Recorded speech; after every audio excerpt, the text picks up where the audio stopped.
Ayan, nag-harvest tayo ng malunggay. Ayan, daming malunggay guys, oh. Ayan, kapipitas lang yan, oh. Ayan, gagawin natin tea. Ibibilad natin. Tapos ito, yung panggulay. Ayan, ang dami. Talbos. Ating malunggay.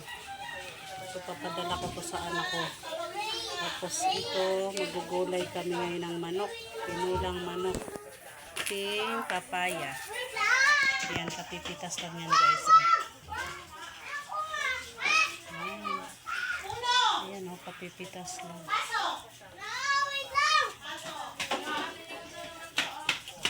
Kayak malunggay. Ito pa yung iba guys. Hindi pa na ano, na himay-himay sa sanga pa. Ayan. Kasi kailangan magpalit na ng ano para panibagong usbong uli. Kaya pinutol para mag usbong uli ng panibago, magdahon uli.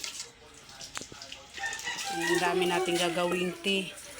Umaga at gabi ang inom namin. Pagkagising sa umaga, yun ang iniinom namin, malunggay tea.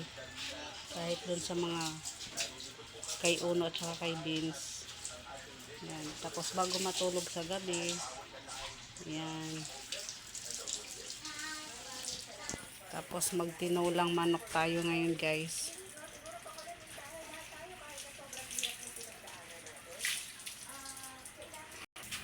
Yan. Yan. Yung iba hindi pa naputol, oh. Mamayang hapon na kasi sobra ng init. So, aanuhin pa natin to ganun. Para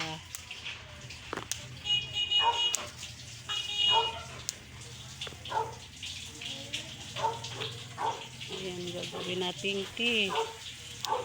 Maraming benefits ang malunggay guys. Sa high blood, diabetic, bababa yung ano mo, sugar. Thank you for watching.